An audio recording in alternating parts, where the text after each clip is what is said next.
Kasaragod revenue ജില്ലാ school senior football championship തൃക്കരിപ്പൂരിൽ തുടങ്ങി.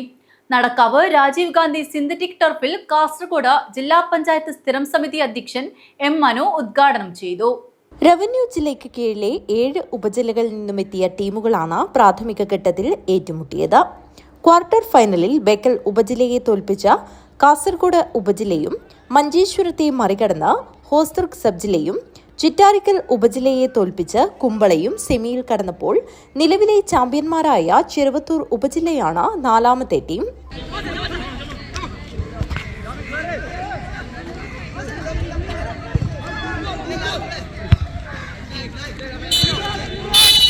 School senior വനിതാ ചാമ്പ്യൻഷിപ്പിന്റെ ഫൈനലിലേക്ക് കാസർഗോഡ് ഉപജില്ലാ ടീമും ഹോസ്ദുർഗ് ഉപജില്ലയും യോഗ്യത നേടി. റവന്യൂ ജില്ലാ സ്കൂൾ സീനിയർ ചാമ്പ്യൻഷിപ്പ് വെള്ളിയാഴ്ച രാവിലെ കാസർഗോഡ് ജില്ലാ പഞ്ചായത്ത് സ്ഥിരം സമിതി അധ്യക്ഷൻ എം മനു ഉദ്ഘാടനം ചെയ്തു. ചെറുവത്തൂർ ഉപജില്ലാ school games association secretary P Mohanan master അധ്യക്ഷത വഹിച്ചു.